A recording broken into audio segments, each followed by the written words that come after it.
Hello শিক্ষার্থী বন্ধুরা, রেলের অ্যাপ্রেন্টিসের মেডিকেল সার্টিফিকেট কিভাবে তৈরি করা যায়।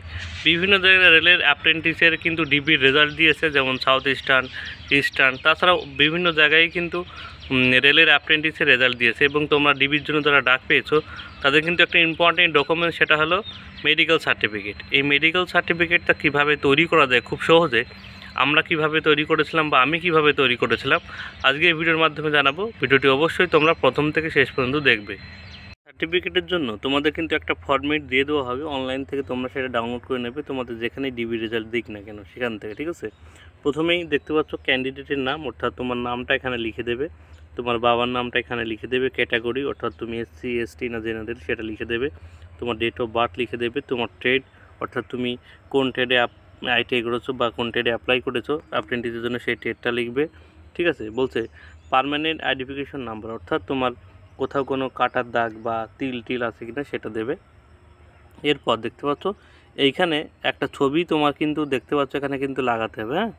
সেই ছবির ওপর সেই মেডিকেল অফিসারের সিগনেচার এবং সিল কিন্তু মারতে হবে। এটা কিন্তু অনেকেই ভুলে যায়, ঠিক আছে। এই যে ছবিটা তুমি এখানে লাগাবে ফরম্যাটের উপর, প্রথমে এই ছবিটার ওপর তোমার যে মেডিকেল সার্টিফিকেট দেবে যে অফিসার ডাক্তার, সেই ডাক্তারের সিগনেচার এবং সিল কিন্তু এখানে আগে মনে করে কিন্তু লাগিয়ে নেবে যে এটাই তুমি, ঠিক আছে।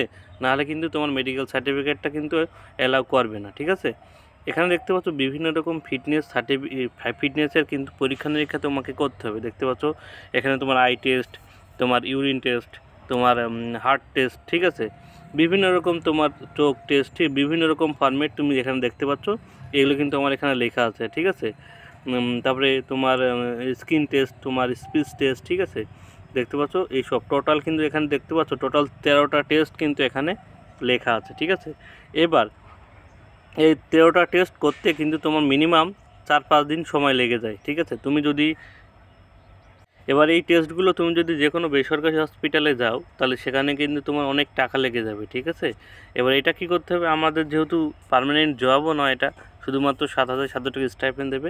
আমরা কি করব, সরকারি হসপিটাল থেকে করব। এবার সরকারি হসপিটাল তুমি যে কোনো জেলা সরকারি হসপিটাল বা ব্লক সরকারি হসপিটাল থেকে করলেও কিন্তু হবে, ঠিক আছে। জেলা বা ব্লক হসপিটাল থেকে, ঠিক আছে। এখানে তোমরা দেখতে পাচ্ছ হাইট, ওয়েট এবং চেস্টটা শুধুমাত্র আমি নিজে লিখেছিলাম, এটা আমার হাতের লেখা, বাদ বাকি সব ডাক্তারে কিন্তু লিখে দিয়েছে। এবং আমি কিন্তু এই মেডিকেল সার্টিফিকেটটা মাত্র 2 দিনে বের করেছি, ঠিক আছে। প্রথম দিন গেছি, গিয়ে কী কী করতে হবে শুনে এসেছি, পরের দিন গেছি, উনি কিন্তু মেডিকেল ফিট সার্টিফিকেট লিখে দিয়েছে আমার। এবার তুমি যদি কোনো জেলা বড় হসপিটালে যাও, যেমন আমাদের কৃষ্ণনগরের বড় হসপিটাল, তোমাদের ব্যাপারটা বোঝাচ্ছি ভালো করে বুঝবে, হ্যাঁ। যেমন আমাদের কৃষ্ণনগর জেলা হসপিটাল, শক্তিনগর হসপিটাল এবং এবং কল্যাণী হসপিটাল আছে আর একটা বড়। এবার আমি যদি এই দুটো হসপিটাল থেকে মেডিকেল ফিট সার্টিফিকেট বের করতে চাই তাহলে কিন্তু প্রত্যেকটা টেস্ট আলাদা আলাদা ডেট দেবে, ঠিক আছে।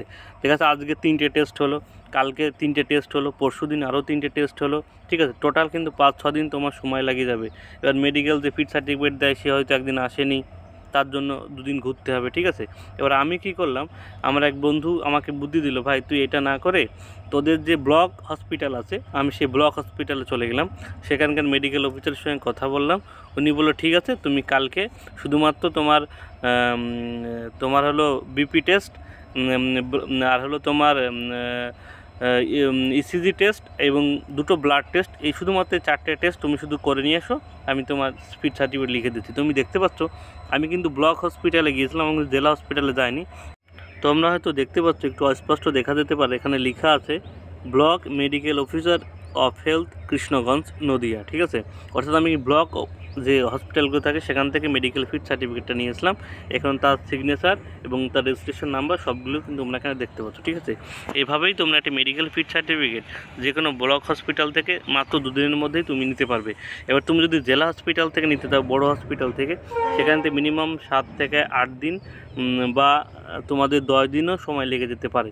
এবার মনে করো অনেক সময় ডিবি রেজাল্টে দেওয়ার সময় থাকে না, হয়তো 4-5 দিন হাতে সময় থাকে, এই কম সময়ে কিন্তু তুমি মেডিকেল ফিট সার্টিফিকেটটা বের করতে পারবে না, ঠিক আছে। সেই জন্যই বলছি তুমি যদি খুব কম সময়ে এটা করতে চাও তাহলে যে কোনো ব্লক হসপিটাল থেকে তুমি এটা করে নিতে পারো, ঠিক আছে। আমি আবার বলছি, এবং ছবিতে কিন্তু অবশ্যই তোমার যে মেডিকেল অফিসারের তার কিন্তু সিগনেচার এবং সিলটা কিন্তু তুমি মেরে নেবে, নাহলে কিন্তু তোমার ফিট সার্টিফিকেট কিন্তু গ্রান্ট করবে না, ঠিক আছে। আশা করি সবারই বোঝা কোনো অসুবিধা নেই। বুঝতে যদি অসুবিধা হয় সে অবশ্যই কমেন্ট বক্সে জানিও, আমি তোমাদের জানিয়ে দেবো। ঠিক আছে, এইভাবেই মেডিকেল ফিট সার্টিফিকেটটা তোমার তৈরি করে নেবে। ঠিক আছে, এবার বলে রাখি, কোনো কারণবশত তুমি যদি মেডিকেল ফিট সার্টিফিকেটটা তৈরি করতে না পারো, ঠিক আছে, কোনো কারণবশত যে কোনো ইমার্জেন্সি হয়তো তুমি মেডিকেল ফিট সার্টিফিকেটটা বের করতে পারোনি, তারপরেও তোমরা ডিবিতে যাবে। ঠিক আছে, ডিবিতে যেয়ে ওখানে যারা ডিবি করবে তাদের কাছে বলবে যে স্যার যদি না পারো, আমি তাদের কাছে রিকোয়েস্ট করবে যে স্যার আমি ডিবিটা তো মেডিকেল ফিট সার্টিফিকেটটা বের করতে পারিনি, তো আমাকে আমি যখন জয়েনিং করব তখন মেডিকেল ফিট সার্টিফিকেটটা দিয়ে দেবো।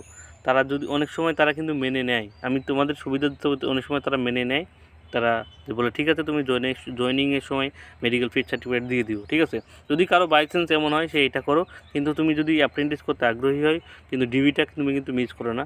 ঠিক আছে, ডিবিটা তুমি অবশ্যই করো। আশা করি সবাই ভালোভাবে বুঝতে পেরেছো। ধন্যবাদ সবাইকে জন্য, শুভকামনা।